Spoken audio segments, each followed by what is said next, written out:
Oh, goody. All right, what's going on, everybody? Zombies here again, and today we're back with another Marvel Snap video. So today we're talking Attuma.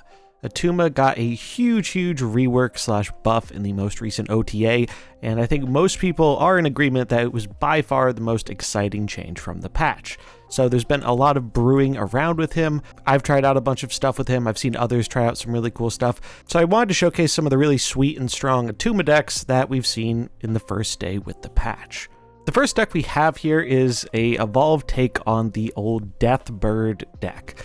So it was a pretty popular deck a little while ago, kind of a tempo destroy list using things like Lady Deathstrike, a bunch of these 4/10s. I always really liked that list, and I figured with the buff to Attuma, now we have even more 4/10s to enable a Skaar package, and it turns out that Skaar package works out very well. Now you might notice that Death is not currently in this list. And that's because in the games I played, I found I wasn't consistently reducing her enough for her to really be super worthwhile. That might depend on your pocket meta though. If you have opponents who are playing a bunch of 1-drops you can blow up with Killmonger, if you're running into a bunch of destroy stuff or other people playing Attuma, maybe Death is worth the inclusion, but I opted to go with Copycat in that spot instead, mainly because I just wanted another good 3-drop I could play on turn 3 very easily. Copycat is super easily replaceable though if you do not have this card. I think you just want to run something that's fairly efficient stats for cost, so another 3/5, Gladiator, something like that. Just something you feel good about slamming down on turn 3 in those games where your hand is a little awkward because you drew all your higher cost cards.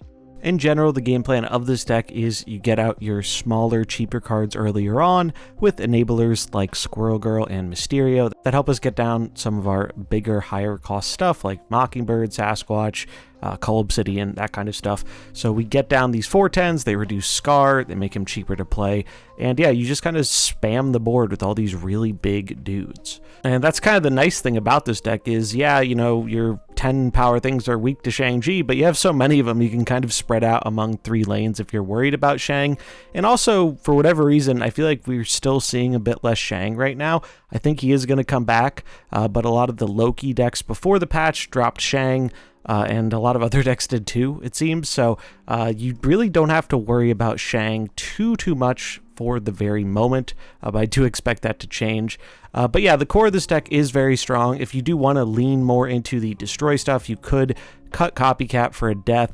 You could also try and sneak in X-23 Lady Deathstrike stuff, but the main reason I opted to cut that is because I just wanted to have as many 4/10s as is possible here to make the Skaar better. But if you're not as into the Skaar package and you do just want to play the more traditional version of like Tempo Destroy with Attuma, you can very easily make those substitutions. This was my favorite deck of the night though, trying it out. Attuma really pulled his weight. Attuma is just really nice as a big body. You can slam down, it can deal with your hood if you don't have another way of getting rid of it, like your Killmonger, your Carnage, and it is some nice anti-clog technology where it just makes it so clog decks really can't fill up a lane if he's there. But yeah, you just want to reduce your Mockingbird, your Sasquatch, your Skaar as much as possible. Slam your big cards. Be mindful with Killmonger. Some games you're going to have it in hand and not want to play it because you want your 1-drops to survive. And then other games, there are a bunch of decks where they really fold hard to getting Killmongered. So you just want to be very careful about managing priority so that way you can throw it when necessary in order for Killmonger to just blow out the game.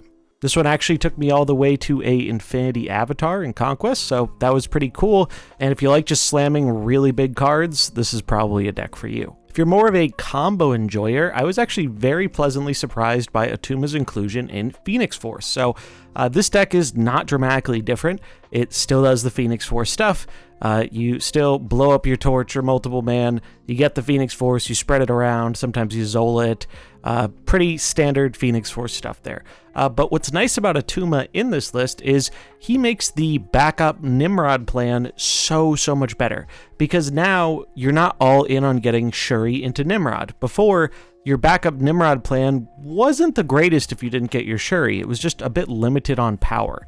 And now what this enables is you can play Attuma on turn 4, Nimrod the Attuma lane on turn 5. Assuming Nimrod's the only thing there, he will always blow up. So that way you have 2 Nimrods and you can do even more Nimrod spamming on the final turn of the game.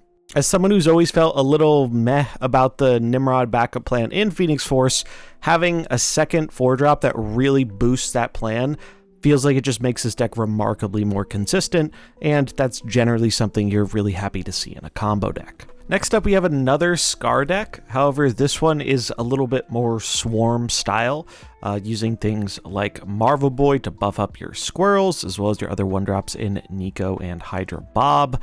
If you're looking for a Bob replacement, I would just go with Nightcrawler. We're just playing him because he is efficient stats for cost, but having another 1-drop that can be kind of anti-clog and move around later in the game is also a fairly decent option. We have a bunch of 410s here to reduce the Skaar.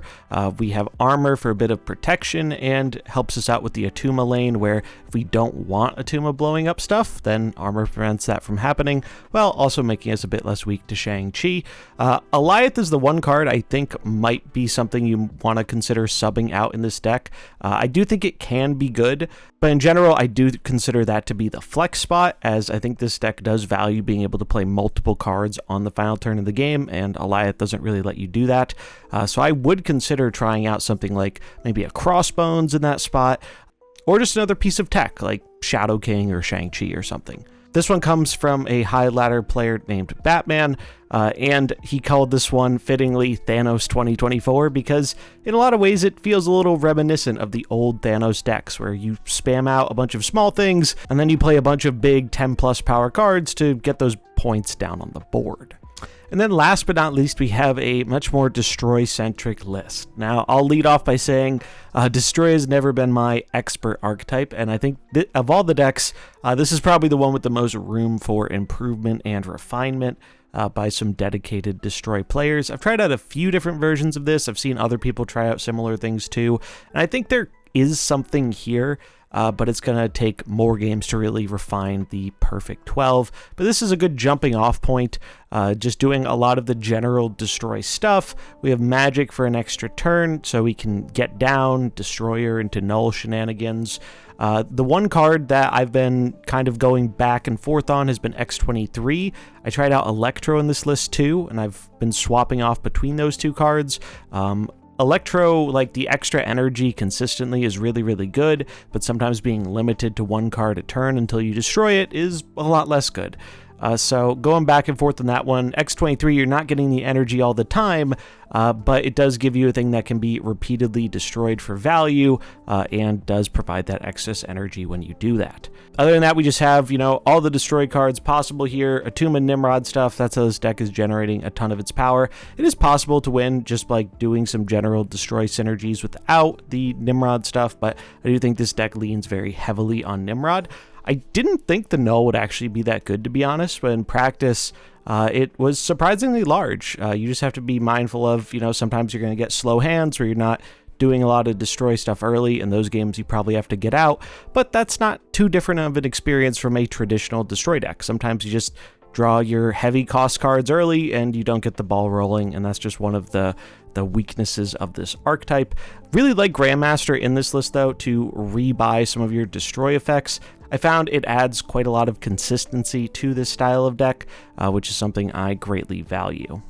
Still wish they didn't really adjust the Destroyer in the way that they did, or if they did, at least left him with a little bit more power, but he's not a bad card, and he does have some pretty solid synergy in this deck, where sometimes you could stack him into the Attuma lane, it'll blow up the Nimrods, the Nimrod will go back there, Attuma will blow it up. There's some interesting stuff you can do with it, and it does feel like worth the inclusion in this Nimrod-centric list. Also, I think this could be a really cool list to include Symbiote Spidey in when he launches next week.